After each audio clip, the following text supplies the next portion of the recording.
The NASCAR Xfinity Series heads to Martinsville Speedway, and we see a very controversial ending to the Xfinity Series race at Martinsville. What's going on, guys? It's Daniel, and welcome back to our video. I just got done watching NASCAR Xfinity Series race from Martinsville Speedway, the Dead on Tools 250. We're going to talk about the controversial ending to the end of the race. So the last 30, 40 laps of this race is absolutely chaotic. We had a lot of guys basically spinning out in the back of the field, and we get to the final few restarts, and really it's between Ty Gibbs and Brandon Jones, probably the two best cars at the end of the race. On the first restart, we saw the contact. Ty Gibbs basically got into the back of Brandon Jones and forced him up to the track. And then basically, I think this is a restart where Sammy Smith basically ended up spinning out. And then they gave the lead for whatever reason to Brandon Jones, despite being back in fourth position. They went back to the scoring loop and basically ended up giving the lead to Brandon Jones at the time, where he should have probably been around third or fourth position. But they went back to the previous scoring loop. I don't understand why we use scoring loops anymore. We should just go ahead and freeze the field.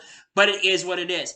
Then we get to the last restart of the race, and this is where chaos ensues because Brandon Jones gets in the back of Ty Gibbs on the last restart of the race, and basically he forces Ty Gibbs up the racetrack, and they're side by side, basically going into turn number one as they're coming to the white flag. Then Ty Gibbs gets in the back of Brandon Jones, and Brandon Jones basically holds on to get the race lead. But then going into turn number three, Ty Gibbs just completely, straight up, dumps Brandon Jones into the outside wall and goes on to win at Martinsville. Look, I think Ty Gibbs is a very talented driver, and I like Ty Gibbs as a race car driver. But I'm going to admit, Ty Gibbs, from time to time, he races like a complete jackass on the racetrack, and this isn't the first time that Ty Gibbs has done stuff like this. He straight up kind of went after teammate Johnny Nemechek at Richmond, though I'll say that's less egregious than this. We've seen Ty Gibbs basically try to wreck somebody on pit road, Ty Dillon, where he could have killed somebody, and we've seen Ty Gibbs do this. Look, I think Ty Gibbs is a very talented driver, and again, he's a young driver who's got a lot to learn.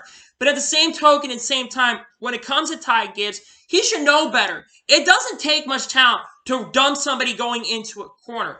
I can't blame Brandon Jones if he's upset. He didn't look too upset, but I think he's probably really mad, and I think he should go beat the shit out of him because honestly, in my opinion, that's just completely unacceptable. He just completely straight up dumped him. And look, he gets a lot of boos, and he got a lot of boos at the end of that Martinsville race for the second time in a row. He's involved in controversy. This time he did win the race. But again, you just don't dump somebody. I have not been a big fan of dumping somebody, especially in the corner. That's kind of similar to what Denny Hamlin did to Chase Elliott. You know, when Denny Hamlin dumped Chase Elliott going into turn number three, granted Chase Elliott wasn't completely innocent, but basically before all that, in the context of that was hard racing. Granted, they were bumping and banging, and Ty got forced up the racetrack, Brandon Jones did, but that was good hard racing throughout the field. Saw some really awesome hard racing.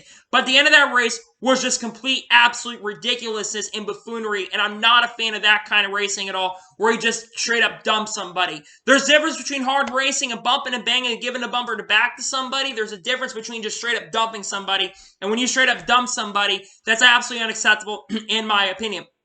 But because of that, Ty Gibbs ends up winning, I think, his sixth race of the season. And now the championship four going into next week at Martinsville is going to be Ty Gibbs, Noah Gragson, Josh Berry, and Noah Gragson. So those are the four drivers, of course, pending post-race inspection. Those will be the four cars going into it. Granted, I know Ty Gibbs has been good and probably had one of the best cars all day. I think he and Brandon Jones were by far the two fastest cars all day long, but it's just completely unacceptable in my opinion, and it's just absolutely ridiculous what Ty Gibbs did there.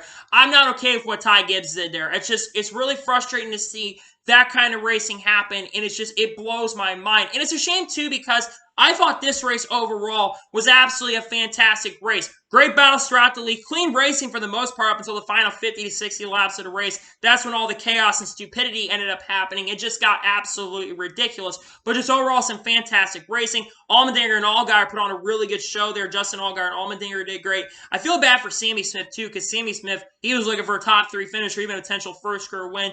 Then he got involved in a scuttle between Jones and Gibbs. And that's another thing that frustrates me, too. Ty Gibbs did not need to dump his teammate. His teammate was in position to go to the championship. You could have had two Joe Gibbs racing cars going for the championship, and he just straight up does that. Like, dude, Your teammate's going for a championship. Look, I get Brandon Jones is not coming back to Joe Gibbs Racing as he is going to Junior Motorsports next year. It just frustrates the crap out of me what Ty Gibbs did there, and I don't understand why Ty Gibbs did. I'm a little frustrated by that, and I thought that was a little bit unacceptable for Ty Gibbs, but he wins the race anyways, and is now locked into the championship. Forward, he's locked in regardless because he already got enough points in the race. He didn't need to win the race. He could have finished second and let Brandon Jones go on and win. He had a great finish, but now the controversy is going to be what Ty Gibbs did, and he's just got to have to learn not to race like a crazy person sometimes. He's a young driver. He's a young driver. He should know better. Again, this is the thing about Ty Gibbs. He's young, but he knows better. He absolutely knows better not to dump somebody. And he's done this a lot this year. And again, I think through the summer, he showed promise and progress, but really last 2 weeks, he's kind of gone back to his old ways, and he's got to learn a lot better, especially since he's going to the Cup Series next year. Drivers in the Cup Series are not going to accept that kind of racing from Ty Gibbs, and he's going to have to learn. And he should know by now not to dump somebody in the corner. So, that is given today's short NASCAR race review from Martinsville Speedway. I want to thank you guys for watching. Please like, subscribe to the channel, notifications on, to be notified when a video does go live on my channel. Follow me on Twitter, Facebook, and Instagram, and support me on Patreon as well. Let's go below for that and comment with your thoughts on today's race. What are your thoughts on today's race? Let me know below. Let me know your score in the comments below. And congratulate Ty Gibbs on winning, but also say how you feel about Ty Gibbs making that move, because I thought it was absolutely ridiculous. Let me know in the comments below.